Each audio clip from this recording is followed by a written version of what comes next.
स्वागत है आपका कॉन्स्टिट्यूशनल लॉ की थर्ड क्लास में। इस क्लास में हम पढ़ेंगे government of India act 1935 and Indian independence act 1947।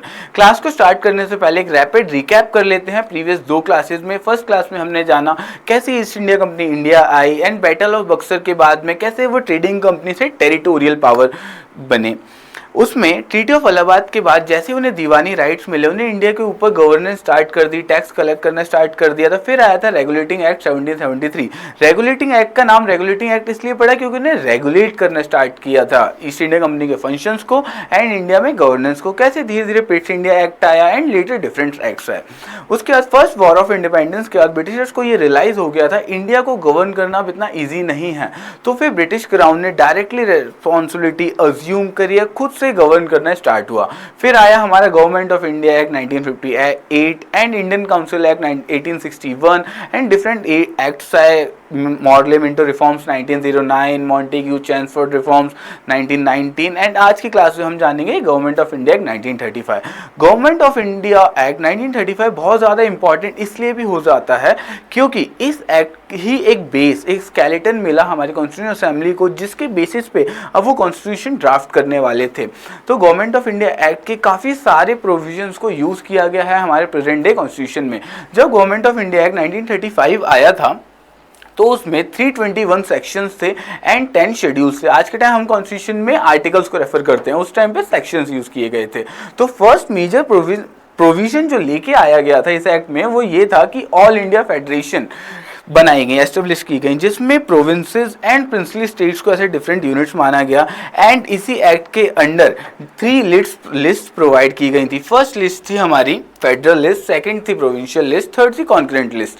Present day में हम जैसे देखते हैं शेड्यूल 7 में इंडियन कॉन्स्टिट्यूशन के प्रोवाइडेड है union list, state list and concurrent list कि यूनियन लिस्ट पे लॉ बनाएगी सेंट्रल गवर्नमेंट। वैसे ही इस टाइम पीरियड में क्या था, यूनियन लॉ पे फेडरल लिस्ट पे फेडरल गवर्नमेंट लॉ बनाएगी एंड वैसे ही प्रोविंसेस के लिए कोई लॉ बनाना है तो प्रोविंशियल लिस्ट के अंडर वो सब्जेक्ट होगा, तो प्रोविंशियल गवर्नमेंट उसमें लॉ बना सकती है। एंड जो कॉन्करेंट लिस्ट थी उसके अंदर दोनों गवर्नमेंट्स लॉ बना सकती हैं but central law will prevail over it. Second major feature इस एक्ट का ये था कि it abolish the diarchy in provisions. Diarchy में क्या होता था, डबल सिस्टम ऑफ गवर्नेंस होता था। जैसे एक गवर्नर होता था वैसे काउंसिल ऑफ मिनिस्टर्स थे, तो वहाँ पे reserve subjects and transfer subject, इन दो चीज़ों के बेसिस पे लॉ बनाए जाते थे प्रोविंसेस में। तो प्रोविंसेस से डियार्की को अबॉलिश कर दिया गया था इस एक्ट के अंडर। नेक्स्ट हम देखते हैं It introduced the bicameral legislature। अब bicameralism क्या होता है, bicameralism होता है 2 houses, first upper house and lower house. जैसे हम प्रेजेंट डे में देखते हैं जैसे लोकसभा है एंड राज्यसभा, 2 हाउसेस हैं, वैसे स्टेट्स में भी बाइकैमरल लेजिस्लेचर होता है, विधानसभा एंड विधान पार्षद। तो उस टाइम पे आउट ऑफ 11 प्रोविंसेस 6 प्रोविंसेस में बाइकैमरल लेजिस्लेचर इंप्लीमेंट किया गया था। चलिए ये बताइए कमेंट सेक्शन में कि प्रेजेंट डे में कितने स्टेट्स में बाइकैमरल लेजिस्लेचर आज फंक्शन करता है। तो प्रेजेंट डे में हम देखें तो टोटल 6 स्टेट्स में बाइकैमरल लेजिस्लेचर है, जहां पे अपर हाउस भी है, लोअर हाउस भी है, मतलब विधानसभा भी है, विधान पार्षद भी है। अगर आपको इसे याद करना है तो बहुत ईजी ट्रिक है इसे याद करने की। कब तुम सबसे पहले कर्नाटका, आंध्र प्रदेश, बिहार, उत्तर प्रदेश, तेलंगाना एंड महाराष्ट्र, इन 6 स्टेट्स में प्रेजेंट डे में भी बाइकैमरल लेजिस्लेचर है। Bicameral legislature means 2 houses. Fourth next provision था कि सेपरेट इलेक्टोरेट के प्रोविजंस इंट्रोड्यूस कर दिए गए थे for depress class, women and labours. मतलब डिप्रेस क्लास में SC ST के लिए भी सेपरेट इलेक्टोरेट्स होंगे कि इनकी सीट रिजर्व होंगी, तो उस पर कोई कैंडिडेट अगर इलेक्शन लड़ना चाहता है तो डिप्रेस क्लास मतलब SC ST से बिलोंग करना चाहिए। वुमेन सीट्स पे वुमेन बिलोंग करनी चाहिए, कोई मेल इलेक्शन नहीं लड़ सकता है। तो सेपरेट इलेक्टोरेट्स इंट्रोड्यूस किए गए थे गवर्नमेंट ऑफ इंडिया 1935 में, जो आज के प्रेजेंट डे में भी हम कॉन्स्टिट्यूशन में देखते हैं ऐसे प्रोविजंस एग्जिस्ट करते हैं। Next, it abolish the council of India established by the government of India 1858। The secretary of state of India was provided with a team of advisers. जैसे प्राइम मिनिस्टर की एक cabinet होती है, council of ministers होती है, उसे abolish कर दिया गया था। पहले जो वाइस रॉय की हुआ करती थी। Next, it extended franchise. Franchise means voting rights. Present day में हम देख सकते हैं वोटिंग वोटिंग राइट्स आज यूनिवर्सल अडल्ट फ्रेंचाइजी के बेसिस पे सबके पास है। Anyone who is above the age of 18 has a right to vote. But ये वोटिंग राइट जब गवर्नमेंट ऑफ इंडिया 1935 आया था तो सबके पास नहीं हुआ करता था। उस टाइम पे सिर्फ और सिर्फ 14% ऑफ इंडियन पॉपुलेशन के पास वोटिंग राइट्स हुआ करते थे। एंड उस टाइम पे वोटिंग राइट्स दिए गए थे ऑन सर्टेन पैरामीटर्स की आपका एजुकेशनल स्टेटस कैसा है, आप टैक्स कितना पे करते हैं, आपके पास प्रॉपर्टी कितनी है, तो सर्टेन पैरामीटर के बेसिस पे ही वोटिंग राइट्स दिए थे। So entire population of India does not have the voting right before independence. चलिए ये आप मेंशन करिए, फैक्ट आपको याद करना है। जीके के पर्सपेक्टिव से कौन से अमेंडमेंट से ये चेंज हुआ था कि वोटिंग राइट्स पहले 21 एज हुआ करती थी बट फिर उसे रिड्यूस करके 18 ईयर्स कर दिया गया था। कौन से अमेंडमेंट से वाला चेंज किया गया था? FYI 61st amendment in the year of 1988। Next feature जो आया था गवर्नमेंट ऑफ इंडिया एक्ट का था to establish a reserve bank of India. Reserve bank of India को 1935 में एस्टेब्लिश किया गया था to govern the monetary functions of India. Reserve bank of India के फर्स्ट गवर्नर कौन थे? बिफोर इंडिपेंडेंस फर्स्ट गवर्नर थे Osborne Smith and first Indian to be the governor of RBI was CD Deshmukh. ये आपको याद रखना है जीके के पर्सपेक्टिव से। नेक्स्ट प्रोविजन था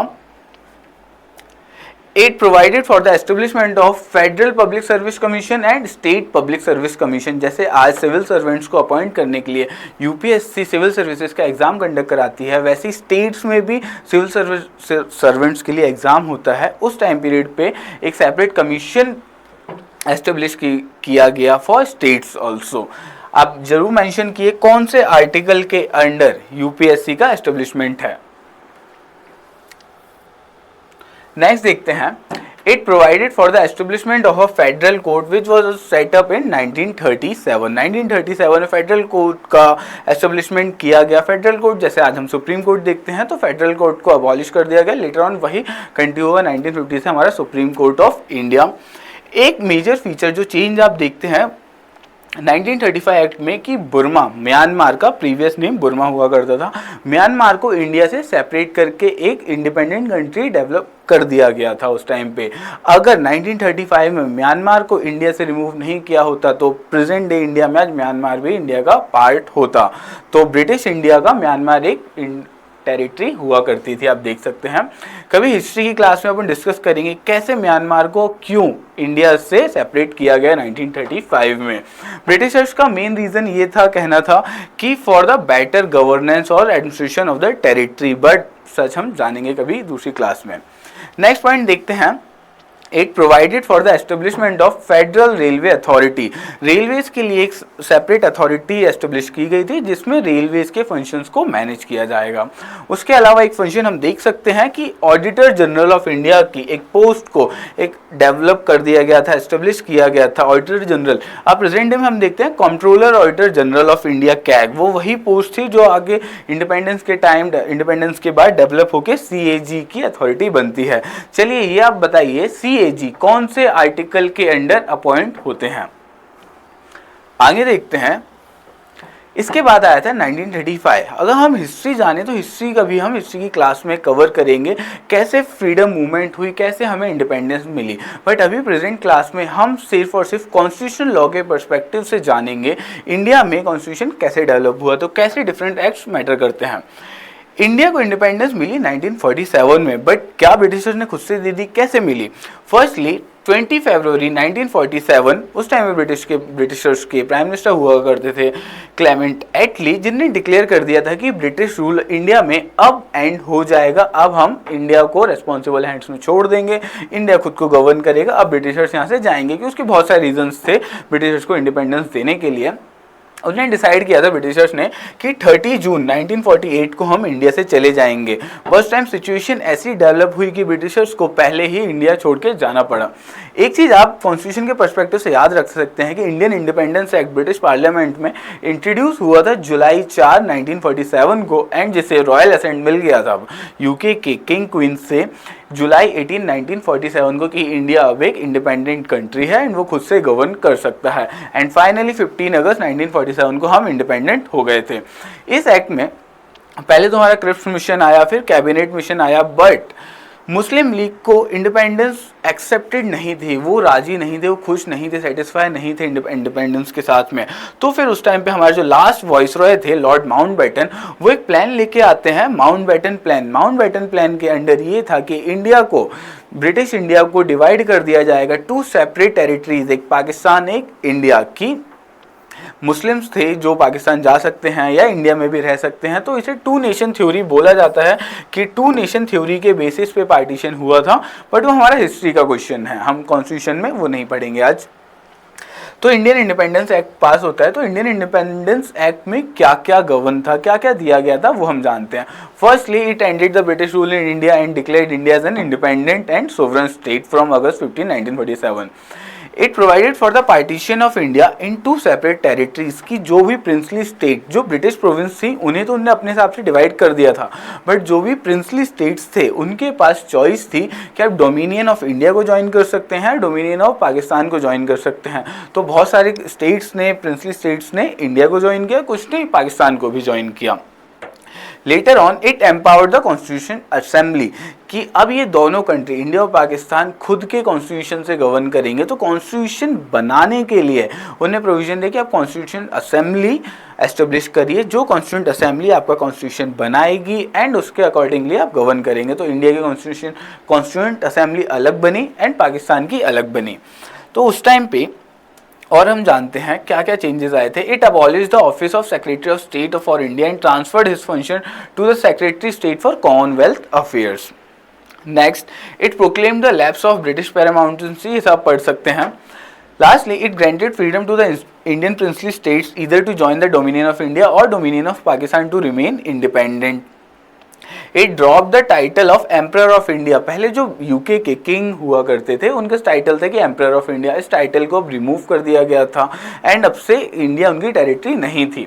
इसके अलावा it discontinued the appointment to civil services, अब सिविल सर्विसेज में किसी भी सिविल सर्वेंट को यूके नहीं अपॉइंट करेगा, उसे Indian union public service commission के अकॉर्डिंगली अपॉइंट होंगे। बट जो सिविल सर्वेंट्स पहले से जॉब कर रहे थे उनकी जॉब नहीं जाएगी, they will continue as a civil servants for Indian. और जो पाकिस्तान जाना चाहते थे उन्हें पाकिस्तान चूज किया। उसके अलावा at the stroke of midnight of 14th August and 15th August Indian granted its independence from British rule and Lord Mountbatten became the first Governor General of the new Dominion of India and he was the last Viceroy of India. Same as जब India और पाकिस्तान को divide किया गया तो एक commission appoint किया गया, red Cliff commission. उस कमीशन के बेसिस पे इंडिया को डिवाइड किया गया एंड जो बाउंड्री आज के प्रेजेंट डे में हम देखते हैं इंडिया पाकिस्तान के बीच में है उसे कहते हैं रेड क्लिफ बाउंड्री। और वैसे इंडिया एंड अफगानिस्तान के बीच में जो बाउंड्री है उसे कहते हैं डूरेंट लाइन। ठीक है, ये जानते हैं। ये हुआ हमारे आज की क्लास में। टोटल प्रोविंसेस 17 प्रोविंसेस थी ब्रिटिश इंडिया में, जो कि कुछ प्रोविंसेस चली गई थी पाकिस्तान में। नेक्स्ट क्लास में हम देखेंगे कॉन्स्टिट्यूंट असेंबली को हम जानेंगे, कॉन्स्टिट्यूंट असेंबली कैसे डेवलप हुई, उसकी डिमांड कैसे अराइज हुई इंडिया में, उसकी टाइमलाइन क्या थी, कैसे फंक्शंस हुए एंड कमिटीज़ कौन कौन सी थी कॉन्स्टिट्यूंट असेंबली में एंड क्रिटिसिज्म क्यों होता है कॉन्स्टिट्यूंट असेंबली का, ये सब जानेंगे हम नेक्स्ट क्लास में। तो बने रहिए लॉ प्रेप के साथ में एंड कॉन्स्टिट्यूशन लॉ को हम ऐसे ही कंटिन्यू करेंगे एंड इसी सीरीज़ में हम पूरा कॉन्स्टिट्यूशन कवर करेंगे। So thank you.